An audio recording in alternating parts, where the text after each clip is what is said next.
नमस्कार दोस्तों, मैं राजकुमार साहू आपका स्वागत करता हूं अपने YouTube channel study classes with R K Sahu पर। आज मैं इस वीडियो में साइंस से संबंधित प्रीवियस ईयर के क्वेश्चन का पार्ट 3 लेकर आया हूं और इसमें टोटल आपका 30 क्वेश्चंस है। इस वीडियो में आगे बढ़ने से पहले मैं आपसे यह भी कहना चाहता हूं कि अगर आप हमारे वीडियो को पहली बार देख रहे हैं तो उसे सब्सक्राइब कीजिए और बेल आइकन पर क्लिक कीजिए ताकि हमारे आने वाले वीडियो का नोटिफिकेशन आप तक सही समय पर पहुंच सके। साथ ही साथ इसे लाइक और शेयर भी कीजिए।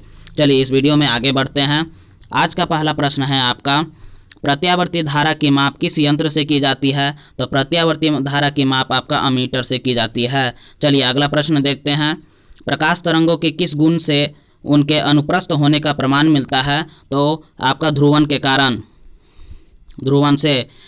चलिए अगला प्रश्न देखते हैं, एक वृत्ताकार वलय का गुरुत्व केंद्र कहाँ होता है? तो एक वृत्ताकार वलय का गुरुत्व केंद्र वलय वृत्त के केंद्र पर होता है।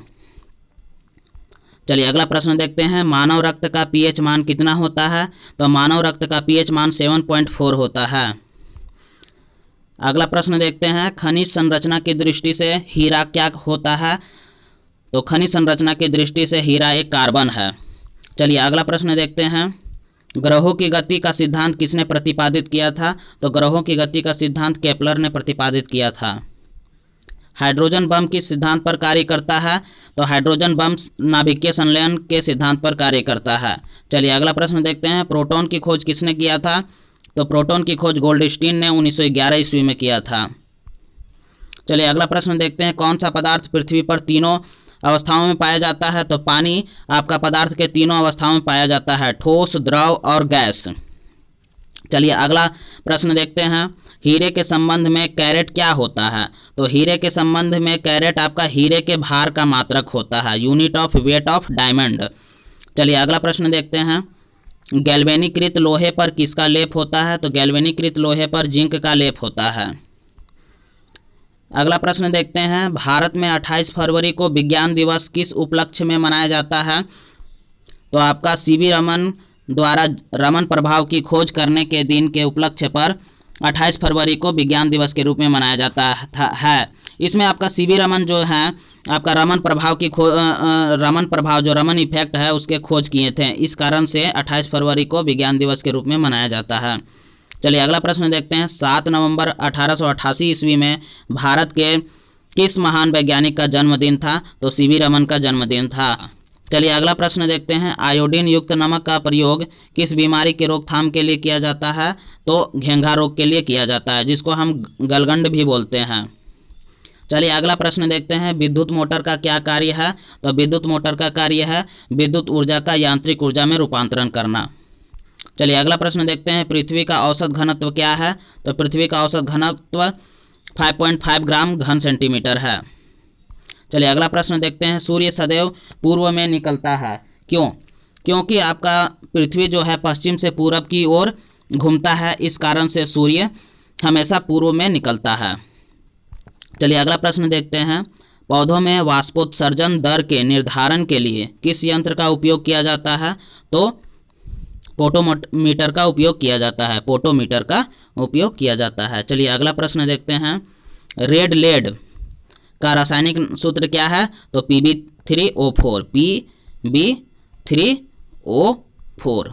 चलिए अगला प्रश्न देखते हैं, मानव शरीर में विटामिन के निर्माण किस अंग में होता है? मतलब विटामिन के का निर्माण मानव शरीर के किस अंग में होता है? तो कोलन में होता है, बैक्टीरिया के कोलन में होता है। चलिए अगला प्रश्न देखते हैं, डार्क एवेंजर क्या है?